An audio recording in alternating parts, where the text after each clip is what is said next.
Next जो property है fifth, वो ये है कि मैग्नीट्यूड ऑफ चार्ज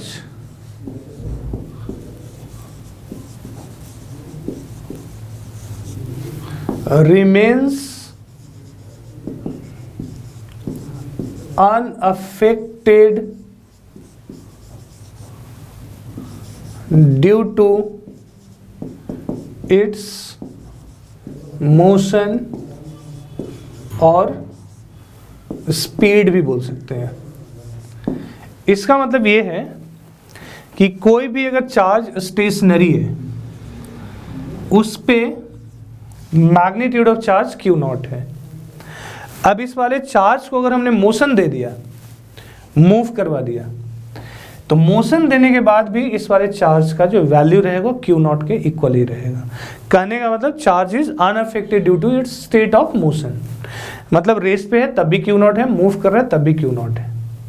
तो ये तो मास के साथ भी होता है, ये बोला जा सकता है। बट मास के साथ एक और भी चीज होता है, ऑल्दो हमारे सिलेबस में नहीं है लेकिन बतला रहा हूं कि अगर मास को हमने velocity comparable to speed of light दे दिया तो उसका वैल्यू चेंज हो जाता है। मास को हमने एक velocity which is comparable to speed of light दे दिया तो उस केस में उसका वैल्यू चेंज हो जाता है, मास का मैग्नीट्यूड चेंज हो जाता है। रिलेटिविटी थ्योरी में आइंस्टाइन ने जो दिया था। लेकिन चार्ज के साथ वो वाला बात भी नहीं है।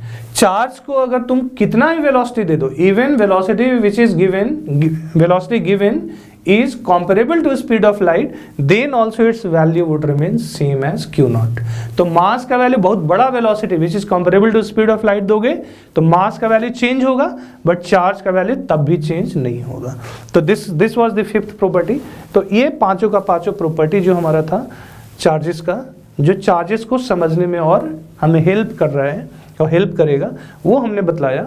अब इसके बाद जो हम लोग पढ़ेंगे वो मेथड्स ऑफ चार्जिंग पढ़ेंगे।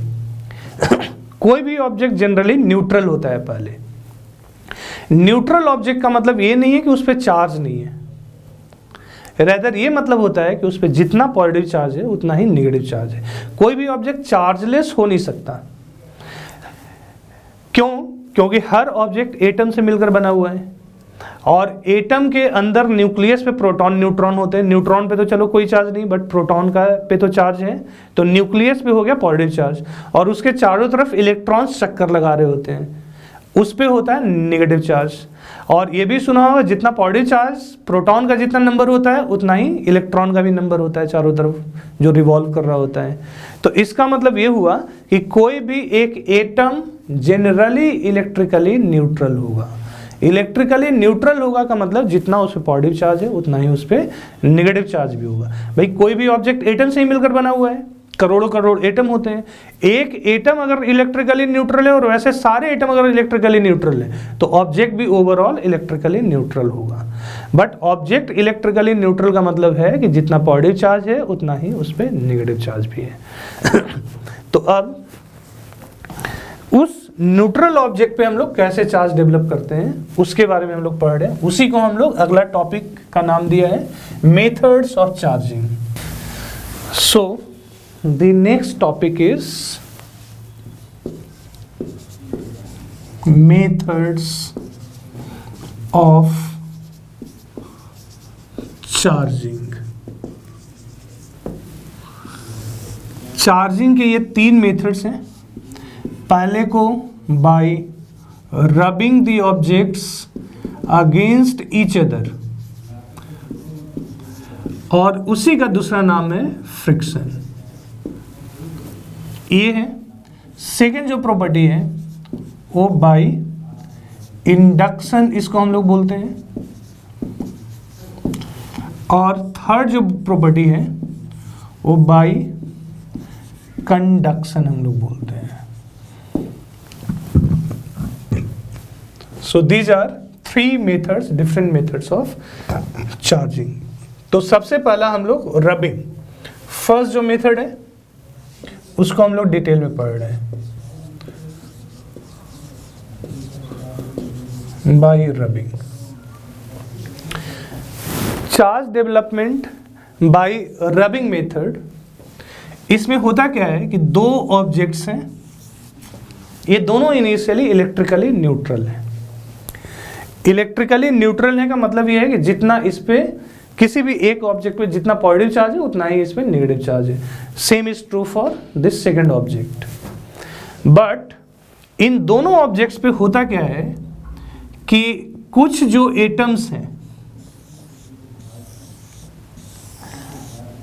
उन एटम्स में जो प्रोटॉन है वो तो सेंटर पे फिक्स्ड होता है, उनको निकालना या उनका निकलना इज नॉट पॉसिबल। ये जो बिल्कुल सेंटर के नज़दीक या न्यूक्लियस के नज़दीक वाले जो इलेक्ट्रॉन्स हैं, these are called core electrons. इनका भी बाहर निकलना या निकालना इज नॉट पॉसिबल।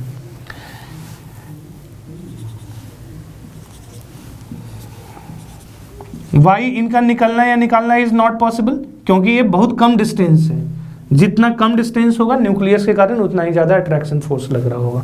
बट जैसे जैसे हम न्यूक्लियस से दूर जाते हैं फोर्स ऑफ अट्रैक्शन इलेक्ट्रॉन पे लगने वाला कम होता जाता है, घटता जाता है, रिड्यूस होता जाता है। तो कुछ एटम्स में ऐसा हो सकता है कि ये बाहर वाला इलेक्ट्रॉन विच इज कॉल्ड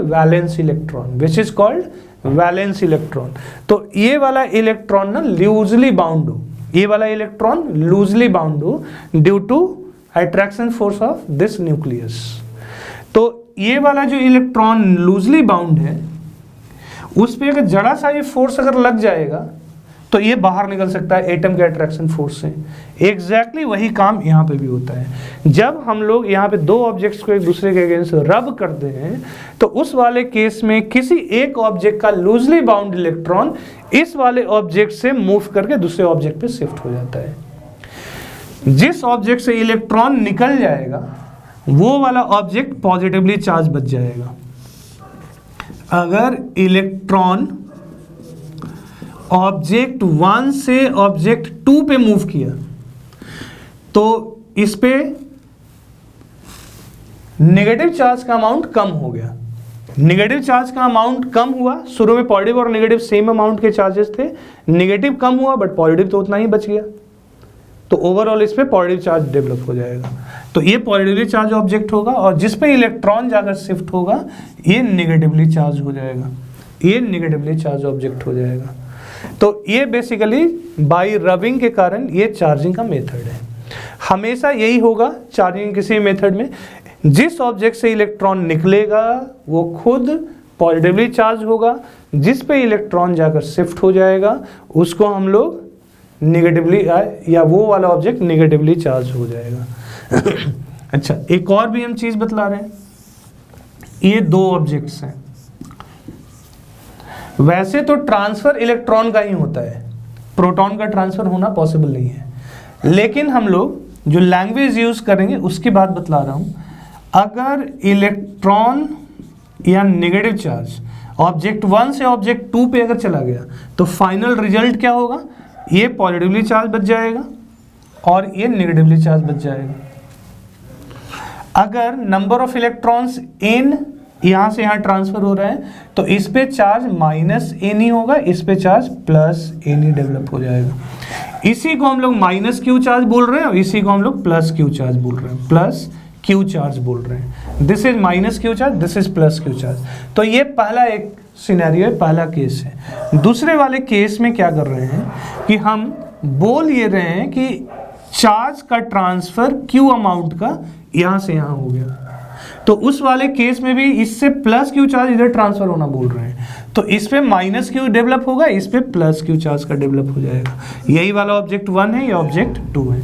फिर से एंड रिजल्ट क्या बना कि ऑब्जेक्ट 2 नेगेटिवली चार्ज हो गया, माइनस क्यू चार्ज है, ऑब्जेक्ट 1 पे पॉजिटिव चार्ज हो जाएगा जो कि plus Q amount of charge होगा। तो अब इन दोनों सिचुएशंस को कंपेयर करते हैं। नेगेटिव चार्ज का ऑब्जेक्ट 1 से 2 पे चला जाना is same as positive charge का ऑब्जेक्ट 2 से 1 पे जाना, यानी दोनों केसेस में जो एंड रिजल्ट हमें मिल रहा है वो सेम मिल रहा है। तो हम लोग आगे से ये भी बोल सकते हैं कि 1 से 2 पे नेगेटिव चार्ज ट्रांसफर हुआ, that is okay, correct also. But अगर हमने बोल दिया कि 2 से 1 पे पॉजिटिव चार्ज ट्रांसफर हो गया तो that would also mean exactly same thing, दोनों में कोई फर्क नहीं है। तो चार्जेस का जो ट्रांसफर है ऑल दो इलेक्ट्रॉन के ट्रांसफर के कारण पॉसिबल होता है, बट हम लोग नेगेटिव चार्ज और पॉजिटिव चार्ज दोनों का ट्रांसफर आगे से बोला करेंगे। सो ये रबिंग के मेथड के कारण चार्जिंग का जो मेथड था, या बाई फ्रिक्शन भी इसको बोलते हैं, वो हमने एक्सप्लेन किया। अब एक क्वेश्चन यहाँ पे ये पैदा होता है या ये उठता है कि इन दोनों में से कौन से ऑब्जेक्ट पे पॉजिटिव और कौन से ऑब्जेक्ट पे नेगेटिव चार्ज डेवलप होगा। इसका एग्जांपल है, जैसे ग्लास का एक रॉड है, उसको रेशम के कपड़े से, सिल्क के कपड़े से अगर हम लोग रब करते हैं तो ग्लास पे पॉजिटिव और सिल्क पे नेगेटिव चार्ज आ जाता है।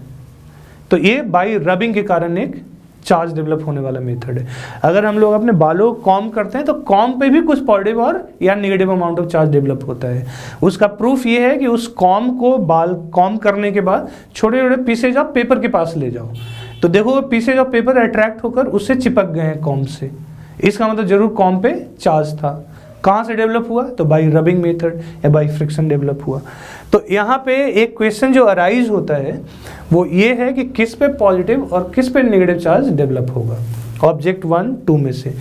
तो उसका आंसर ये है कि इन दोनों के ऑब्जेक्ट्स का जो इलेक्ट्रोनेगेटिविटी को अगर कंपेयर करेंगे तो जिसका इलेक्ट्रोनेगेटिविटी ज़्यादा होगा उस पर नेगेटिव चार्ज डेवलप हो जाएगा और जिसका कम होगा उस पर पॉजिटिव चार्ज डेवलप होगा।